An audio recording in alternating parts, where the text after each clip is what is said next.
Hello, and welcome to the Items podcast. I'm Lily Clements, a data scientist, and I'm here today with David Stern, a founding director of Items. Hi, David. Hi, Lily. What are we going to delve into today? I already know the answer to that. You clearly already know the answer to that because of the use of the word delve. Exactly. I'm sorry, I'm not ChatGPT. I'm not a... Maybe you are. Maybe you've got it in front of you and you're already planning out what to say to me based on, I don't know, certain discussions. But no, yes, that's today. So there was an article that came out a couple of weeks ago, which at this stage was in early April 2024, where it was talking about language. I don't think it was article. I think it was paper that they saw. They received an email or something. That was it. They received an email and they said that they will automatically ignore an email that says in it certain terms, such as the word delve, because to them, that says that this person's used ChatGPT. Yeah. But this then caused this huge uproar in Nigeria in particular, which was what was so fun about this, because they were saying, well, how linguistically impaired are you that you think delve is a ChatGPT term? We use this all the time. Here's a WhatsApp screen of where I used it in my conversations with my friends just recently, here and here and here. Absolutely. And they kind of flagged up all these other words that they use all the time that, again, people now in certain circles, I guess, are assuming that this is a ChatGPT term, which could just result in some, biases. And discrimination. Let's be clear, because, of course, the thing which is powerful about that is that when you actually point it out as discrimination, there are laws which protect you against that. This is what is so central. This is why thinking responsibly about AI and how people use it or interpret things related to it is a really difficult issue. I'm not suggesting this. I'm not litigious in any shape or form. But I would argue, no, I don't argue. I have colleagues who have argued to me that the human rights legislation already covers people's right not to be discriminated against. And therefore, people who are using AI or interpreting things as being AI in a way which does cause discrimination, people's rights not to have that are already covered by their human rights. Absolutely. Well, that's a completely interesting point that I didn't kind of drive to myself. For me, it's also, and there's so much to say about it, but this kind of more immediate point of people trying to, looking at different articles coming out, papers, or even at, school level, university level, trying to work out, okay, is someone cheated on this assignment, and now certain languages or certain individuals being discriminated against. Absolutely. And we have actually mentioned this in other cases. I think there was a previous episode where we touched upon this a bit. But the importance of actually not trying to fight it, this is what people are doing. They're trying to say, oh, somebody used AI, therefore they were cheating or they were of less value or whatever. And that battle is a battle you're going to lose, in my opinion, for two reasons. The first reason is that is going to be discriminatory against certain groups whose language, for whatever reasons, could get confused with AI. And that has been known since, we've been discussing that as long as we've been doing these episodes. And we are not the first people to recognize this. This is well established and well recognized. But more importantly, looking to the future, actually, people using AI well to be able to communicate better shouldn't be discriminated against either. This is a tool. This is like saying you should be typing everything on a typewriter rather than using a computer. A computer is cheating. And there was a period at which, good books were written on typewriters because, computers, you can go and delete things. When you use a typewriter, any mistake is difficult to get rid of. There's reasons why there were perceived at that transition points where the new technology was seen as cheating compared to the old technology. This is an old tale.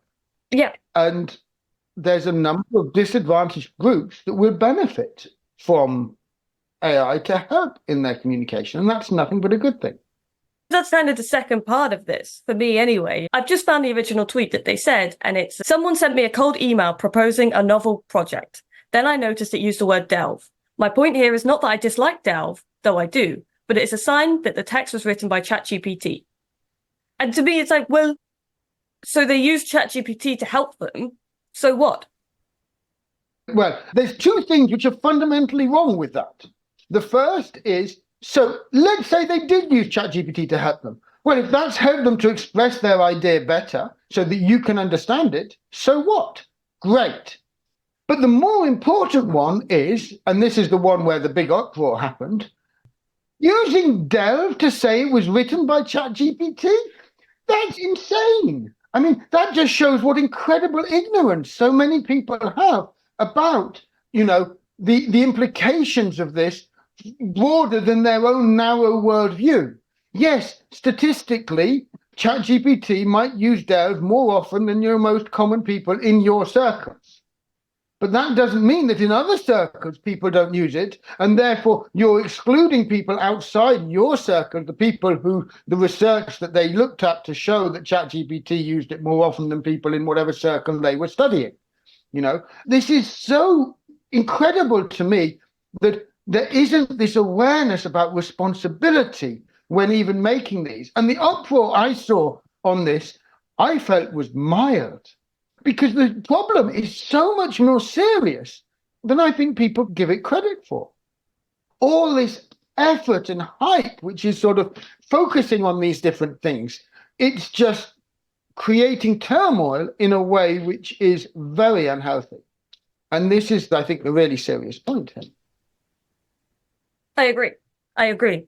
I've got some articles in front of me of different feedback, I guess, and people saying that Nigerian English has evolved far above what the British handed over. In many cases, it's a standalone dialect, possibly superior to what the colonials buried over. People... I saw that one. I love it, because the point is, actually, there is a richness to the language. Yeah.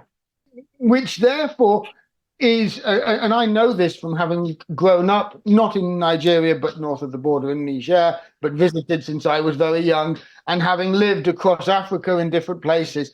And there is an appropriation of language, which is different, which is rich, which is vibrant. Yes. Well, I only see it through emails, which fortunately been receiving these emails since before ChatGPT. So I've never quite spotted.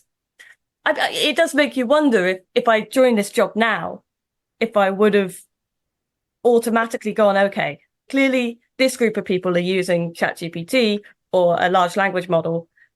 But no, that is just their language. When you speak to them, that's how they talk. In fact, someone else said on their tweet that Nigerians use specific vocabularies, whereas in America, you write as you speak. Yes. Yeah. It just reinforces that, of course, there's different ways that people use language. And there's great richness to language, and language evolves, and it has evolved over time. There has been a standardization of language, which has happened more recently, and this has been related to globalization, but it's not a simple trend in a single direction. And it's not that standardization of language is a good thing.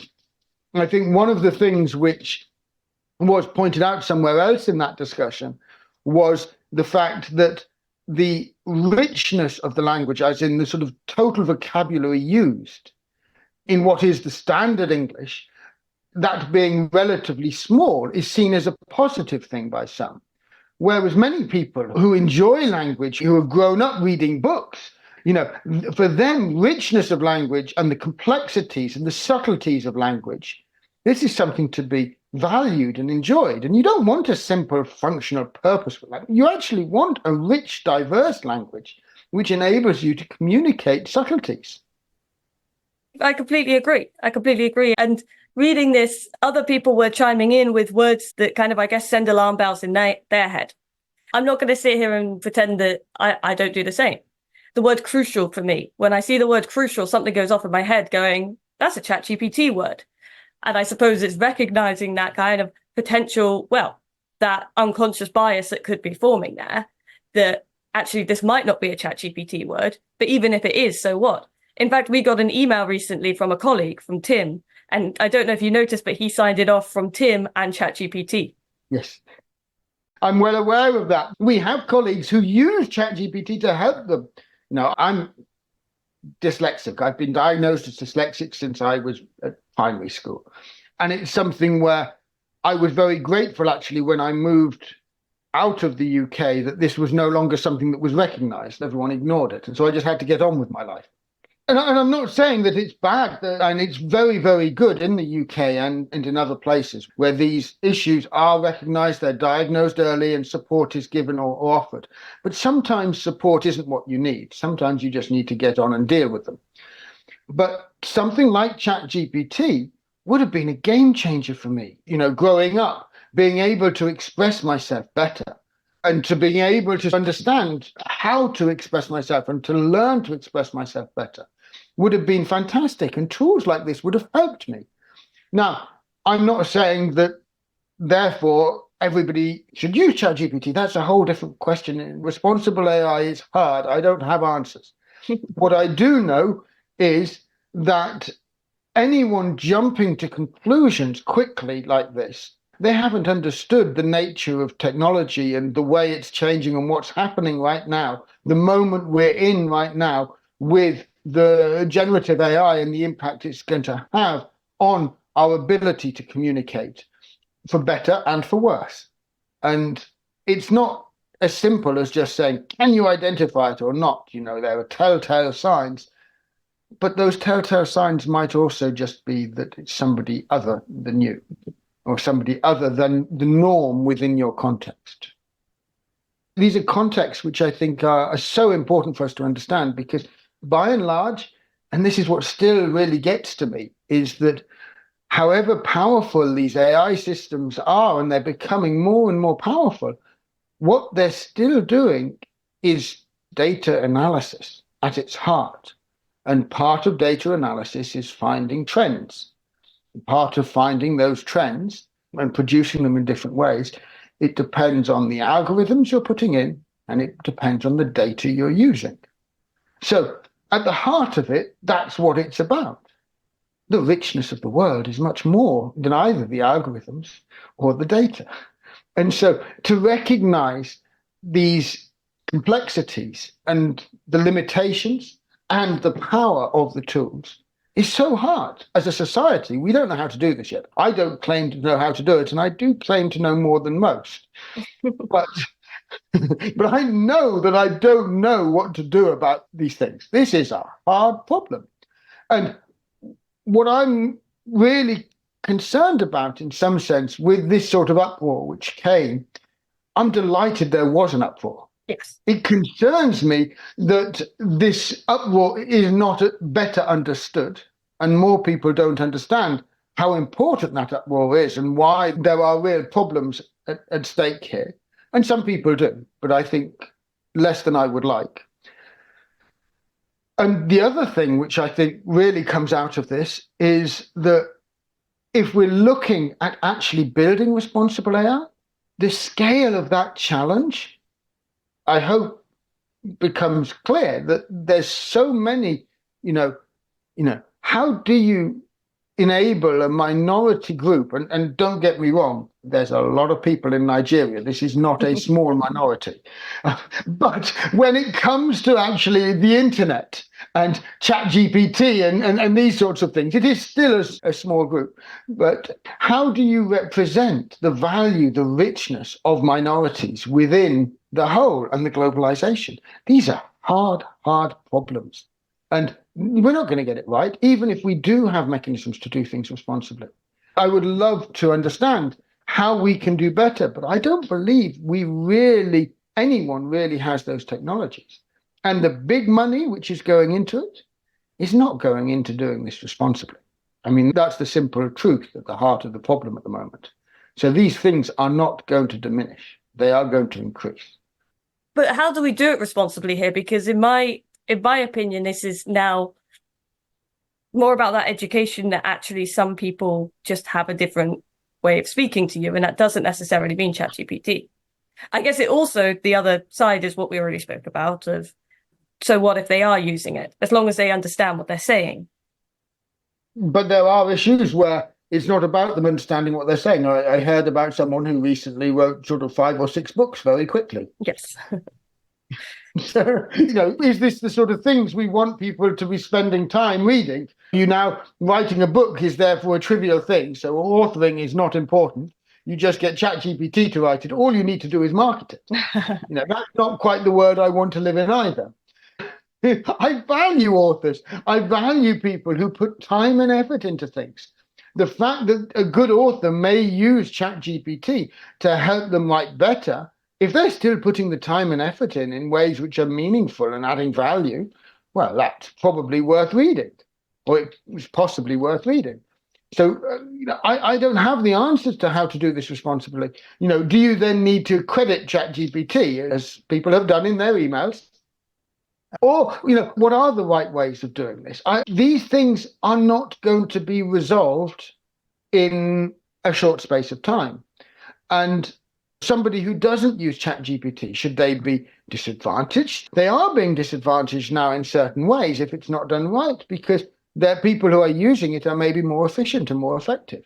But how do we actually get those things ironed out to a well-functioning society? I've no idea yet. In a way, it's the people that are using ChatGPT, but in a way that it's not obvious that they're using ChatGPT.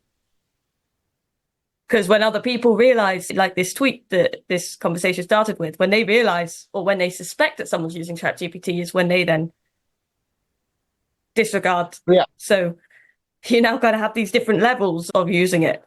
And in a way, I think what that kind of initial email was saying was when they read someone using these kind of really lovely terms, like you say, like delve, and there were other words in it like demystify, which I find funny because we use those words all the time.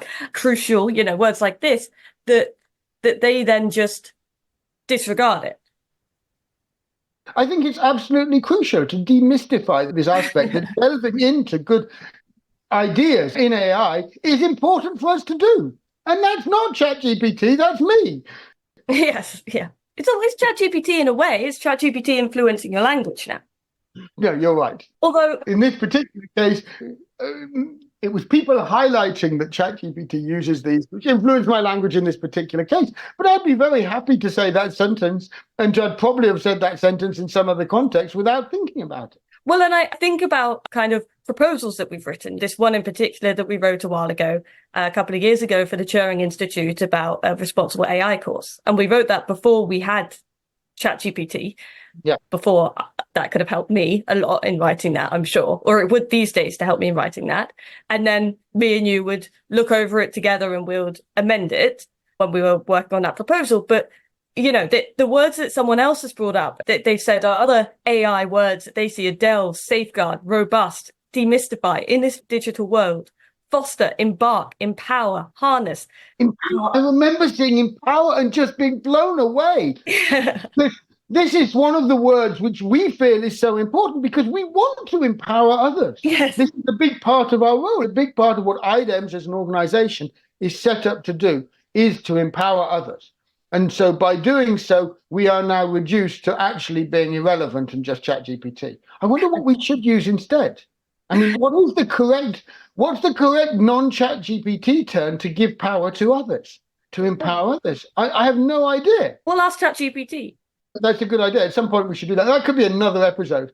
If I'm not going to get mistaken for ChatGPT by trying to empower others, what word should I use?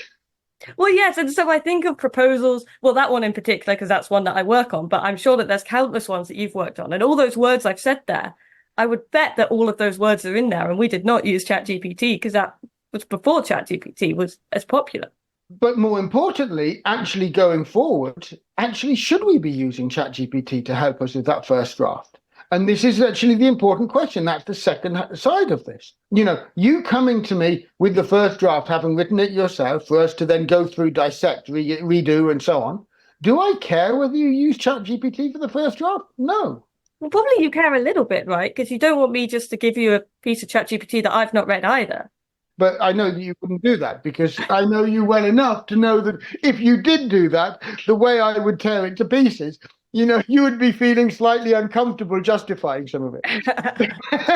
And so you would be coming to me and presenting me with something which you've maybe done the first draft from ChatGPT. You've now made sure that you're happy, that it represents your ideas and the rest of it, and that it's just a tool to help you to communicate those ideas in a way which then helps us move forward more quickly, more efficiently, more effectively. And that's exactly where, you have been using this in report writing at times. And this has been helpful.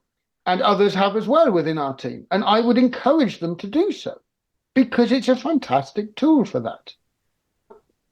So there's definitely something there where there's so many aspects of this which are so wrong that it's difficult to know where to start. What then makes me question it is there's just so many different avenues that we could go down with this, because there is this much bigger problem, as you've said, about, I called it bias. You called it a lot stronger than that. Oh, I can't remember what word. Discrimination. There we go. Yeah, that's the statistician. Those two are slightly different. The fact that there's bias is one thing. The fact that people are using some of these biases to discriminate, that's a second thing, and that's a human choice. Okay. The bias is the bias within the algorithms in different ways. And this can be a bias towards using language that people are less familiar with, or this can be biases against certain types of languages and certain groups in different ways. And those are biases within the algorithm. The way people interpret them, that's discrimination. And this is the point which is so important. And it's where I think there are going to be lawsuits about this in cases that really matter, where the human interpretation of those biases leads to discrimination. Sure. And I think there already are lawsuits. I was reading something about this recently. And this was also came out of these articles where people were saying that in their assignments, their language was being confused with having been authored by ChatGPT. I had this wonderful example of somebody who was actually sat down in a room, I think, and asked to write it there and then. And they did that. And then that was passed through and identified as having been written by ChatGPT, when it blatantly wasn't. And this is the sort of things, this is the discrimination aspect. And this is why people need to be so careful about how they do this, because it is discriminatory. And that is a lawsuit in the making, maybe not here in the UK, but maybe elsewhere. And maybe people that then get wise to, I guess, this idea that, oh, my language is being confused with ChatGPT. Well, you can then just give ChatGPT some examples of your work and say, okay, write it like this. Actually, then maybe some people that are using it irresponsibly are going to be the ones that get away. Yeah. This is the whole point, that actually, if you're really good at using these AI models, then there's all sorts of other tools out there to help you not get caught.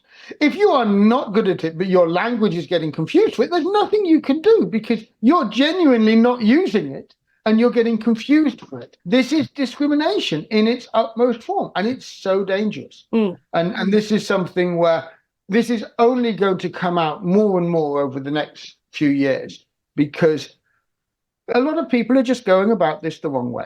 And I don't say that we have the answer of how people should do this, but I do think that more people should be putting time and effort into understanding the responsible aspects of this. And I'm afraid part of that comes back to funding flows. If all the funding, and this 7 trillion trying to be raised by OpenAI. I haven't heard that. Oh, you haven't heard about the $7 trillion. This is what you need to build an AI model these days. Just do 7 trillion and then they'll be able to build a better AI system. And isn't that great value for money? Well, how much of that has been put into doing it responsibly? I would argue, certainly not 1%, because if it was 1%, that would be billions of dollars. Imagine if 1% of that was being put into the responsible efforts. That would be game-changing. The world hasn't seen so much money going into actually doing things responsibly. So you definitely wouldn't put 1% in. Even 0.1% is still billions of dollars. So that's too much to hope for. Maybe they'd be willing to put in a few million. And so therefore that's 0.00001% or something like that. Yeah. That's the sort of orders of magnitude that we're talking about. Maybe people putting in to actually think about these things being responsible. What if instead of actually people investing their money in OpenAI and putting $7 trillion towards that, I don't think they've succeeded at raising it yet, as far as I know. But maybe if instead of investing in that, people actually chose to invest in responsible AI initiatives, maybe the world would be a slightly better place. Not that I want to tell people what to do with their money, but I do think that the 7 trillion ask is a bit steep. But then, and maybe this has to be a whole new conversation by itself, but then why don't people want to invest in responsible AI? It's because the people that have the money are going to be the people less likely to be hurt by using it irresponsibly, or have I just simplified it too much there? I most definitely have simplified. You've assumed that that's part of the decision-making process. Okay. And that's not part of the decision-making process. I mean, OpenAI is a really attractive thing for investors right now because it's building the most known models in generative AI. It's on the up. All they need is something which is going to be on the up. Now, how far up there is from 7 trillion, I don't know, because this is actually rather large. My guess is the returns on that investment are not going to be as great as some people imagine. But, there is hope for them that this is the technology of the future. AI is going to be the big thing. It's going to change everything. I should invest in it because that's where the money of the future is going to be. And I simply hope at that level that's not true. My hope is that actually, and I'm going to say this explicitly, even though I think it's a dangerous thing to say. My hope is that actually the investors, if people do invest in that 7 trillion, over the next few years, it would be shown to be a bad investment. Because I think that is overestimating the value that AI will bring to our society from a single organization, any single organization at this point in time. And that's my simple assessment of where it is. I do not believe that actually that 7 trillion, anyone could get a good return on investment on that.